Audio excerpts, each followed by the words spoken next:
Chaves para a natureza humana. Desde cedo na vida, nós, seres humanos, desenvolvemos um aspecto defensivo e autoprotetor da nossa personalidade. Começa na primeira infância, quando cultivamos um senso de espaço físico pessoal que os outros não devem violar. Isso se expande mais tarde para uma sensação de dignidade. Ninguém deveria nos coagir ou manipular para que façamos o que não queremos. Deveríamos ser livres para escolher o que desejamos. Esses são desenvolvimentos necessários no nosso crescimento como humanos socializados. Ao crescermos, porém, essas qualidades defensivas muitas vezes se solidificam em algo muito mais rígido, e por um bom motivo. Somos julgados e avaliados o tempo todo. Somos competentes o bastante, bons o bastante, trabalhamos bem em equipe. Nunca nos livramos por completo desse escrutínio. Um único fracasso notável na nossa vida, e o exame minucioso dos outros se transformará em julgamentos negativos que poderiam nos prejudicar por muito tempo. Além disso, temos a sensação de que as pessoas estão sempre tentando tomar algo de nós: o nosso tempo, o nosso dinheiro, as nossas ideias, o nosso trabalho.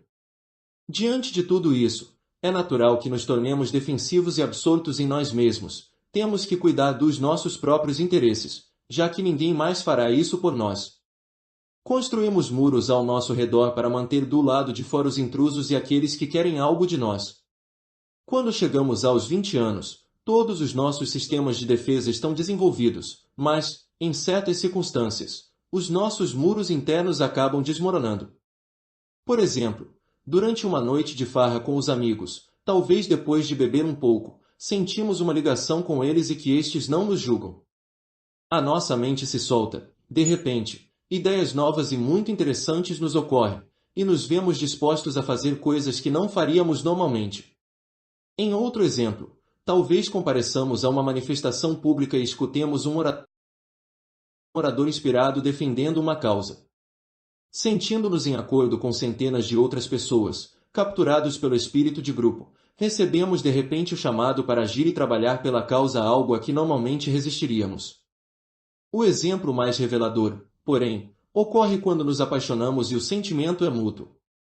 O parceiro aprecia e reflete para nós as nossas qualidades mais positivas, e nos sentimos dignos de sermos amados. Sob esse encanto, deixamos de lado nosso ego e a nossa teimosia habitual, damos ao outro um poder incomum sobre a nossa força de vontade. O que esses momentos têm em comum é que nos sentimos seguros por dentro, não julgados, mas aceitos pelos amigos, pelo grupo, pelo ser amado. Vemos um reflexo de nós mesmos nos outros. Podemos relaxar. Bem no âmago, nos sentimos validados. Sem precisar nos voltar para dentro e manter uma atitude defensiva, conseguimos direcionar a nossa mente para fora, para além do ego, para uma causa, uma ideia ou para a felicidade alheia. Entenda, criar esse sentimento de validação é a chave de ouro que destrancará as defesas das pessoas. E não somos capazes de sobreviver e prosperar neste mundo tão competitivo sem possuir esse poder. Nós nos vemos o tempo todo em situações em que precisamos tirar os indivíduos das suas posições de resistência. Precisamos da ajuda deles, ou da habilidade de lhes alterar o comportamento negativo. Se nos agitarmos, improvisando no momento, tentado implorar, bajular ou mesmo fazê-los se sentirem culpados, é mais do que provável que os deixaremos ainda mais na defensiva. Caso consigamos de algum modo obter o que queríamos com esses métodos, o apoio deles será frágil, com uma onda subjacente de ressentimento. Tomamos algo deles: tempo, dinheiro, ideias, e eles se fecharão contra influências futuras. E se passarmos longos períodos de tempo nos chocando de forma contínua contra as resistências de alguém sem chegar a lugar nenhum, enfrentaremos uma dinâmica muito perigosa na vida: frustração crescente diante da indiferença aparente dos outros. Isso contagia de maneira sutil a nossa atitude. Quando nos encontrarmos na situação de precisar influenciar pessoas, elas perceberão a nossa carência e insegurança. Faremos esforços demasiados para agradar. Pareceremos um pouco desesperados, derrotados antes mesmo de começar. Isso pode se tornar uma dinâmica negativa autorrealizada que nos manterá marginalizados, sem nunca tomar ciência da fonte do problema. Antes que seja tarde demais, precisamos reverter essa dinâmica, como fez Johnson aos 40 anos. Temos de descobrir o poder que seremos capazes de possuir ao darmos às pessoas a validação que desejam e ao lhes baixarmos a guarda. E a chave para conseguir fazer isso de maneira realista e estratégica é entender plenamente uma lei fundamental da natureza humana. A lei é a seguinte: o ser humano tem uma percepção de si mesmo que chamaremos de auto-opinião, a qual pode ser correta ou não faz diferença. O que importa é como as pessoas percebem o próprio caráter e valor.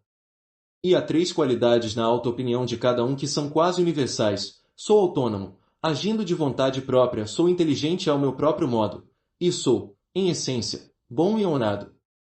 Quando se trata da primeira qualidade universal, sou autônomo, agindo de vontade própria, se nos juntarmos a um grupo, ou acreditarmos em algo, ou comprarmos um produto, é porque decidimos fazê-lo.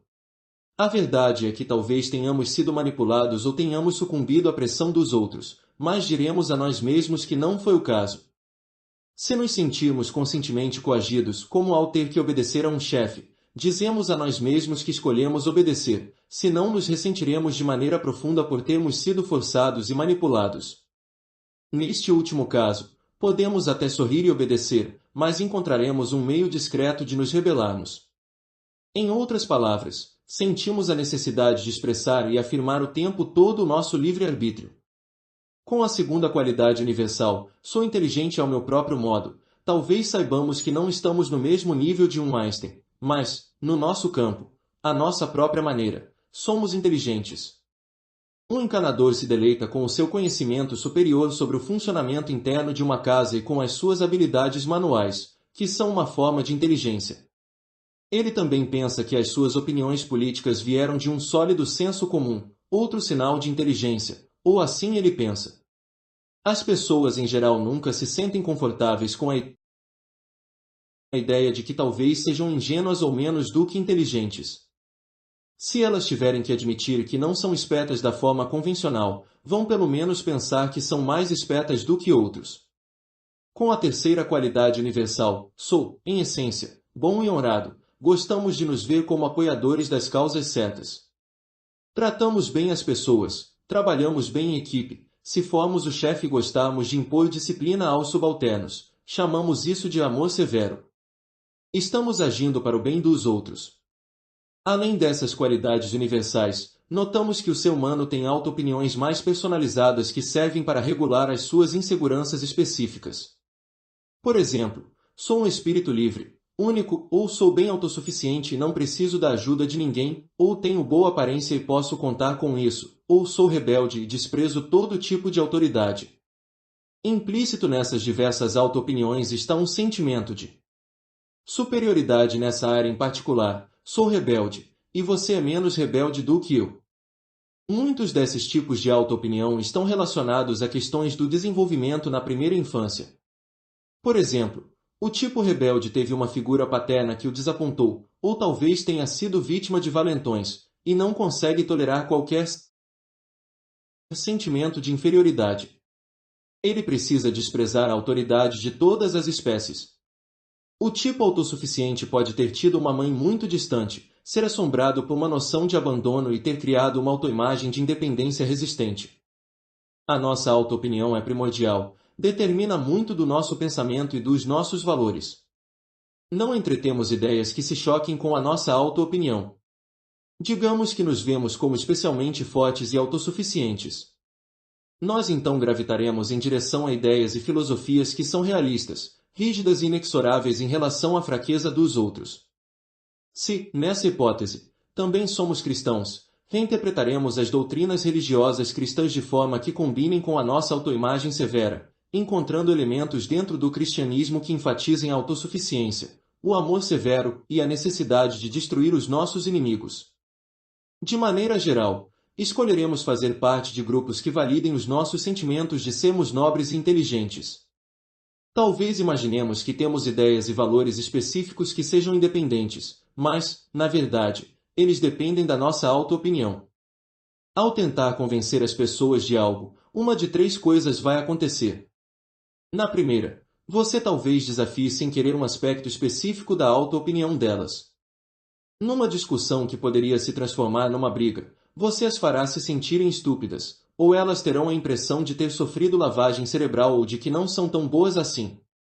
Mesmo sendo sutil nos seus argumentos, a insinuação é que você sabe mais do que elas.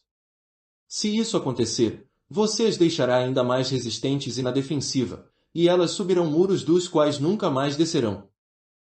Na segunda, o leitor deixa a auto-opinião delas numa posição neutra sem a desafiar nem confirmar. Isso muitas vezes acontece se você tentar ser calmo e razoável na sua abordagem, evitando quaisquer radicalismos emocionais.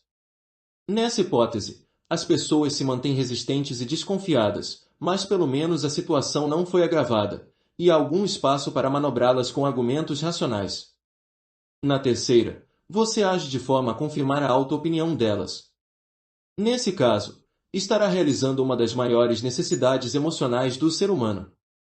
Talvez imaginemos que somos independentes, inteligentes, honrados e autossuficientes, mas apenas os outros podem nos confirmar isso de verdade. E num mundo hostil e competitivo em que somos todos propensos a duvidar de nós mesmos, quase nunca recebemos essa validação que desejamos. Quando a oferecer às pessoas, obterá o efeito mágico ocorrido quando você mesmo estava bêbado, numa manifestação pública, ou apaixonado. Você fará os indivíduos relaxarem. Sem mais se sentirem consumidos pelas suas inseguranças, eles serão capazes de direcionar a atenção para fora. A mente deles se abrirá, tornando-os suscetíveis à sugestão e à insinuação. Se decidirem ajudá-lo, sentirão que o fazem de livre e espontânea vontade. A sua tarefa é simples: incutir nas pessoas um sentimento de segurança interior. Espere os valores delas, mostre que as aprecia e respeita. Faça-as sentir que você lhes valoriza a sabedoria e experiência. Gere uma atmosfera de cordialidade mútua. Faça-as rir com você, infundindo uma sensação de camaradagem. Tudo isso funcionará melhor se os sentimentos não forem fingidos por completo. Ao exercitar a sua empatia, ao buscar entender a perspectiva delas, veja o capítulo 2 para saber mais sobre isso. É provável que você sinta de modo genuíno pelo menos parte dessas emoções. Pratique isso com frequência, e confirmar a auto-opinião alheia se tornará a sua posição habitual. Você conseguirá que quase todos aqueles com que se encontre se soltem. Uma advertência: a maioria de nós tem auto-opinião relativamente elevada, mas alguns têm uma opinião depreciativa de si mesmos. Estes pensam: não mereço ter coisas boas. Não sou muito bom. Tenho problemas e defeitos demais. Como costumam esperar que coisas ruins lhes aconteçam, por vezes se sentem aliviados e justificados quando algo de fato ocorre. Dessa forma, a auto-opinião depreciativa serve para lhes acalmar as inseguranças sobre obter sucesso na vida. Se o seu alvo tem uma auto-opinião depreciativa, a mesma regra é aplicável: se insistir que ele conseguirá melhorar de vida com facilidade caso siga os seus conselhos, isso entrará em conflito com a crença dele de que o mundo está contra si e que não merece mesmo nada de bom. Desprezará, então, as suas ideias e resistirá a você. Em vez disso, trabalhe por dentro da auto-opinião dele, com empatia pelas injustiças que ele lhe diz sofrer e pelas dificuldades que vem passando. Em seguida, com essa pessoa se sentindo validada e espelhada, você terá alguma liberdade para fazer correções cuidadosas e até mesmo aplicar um pouco de psicologia reversa. Veja a seção a seguir.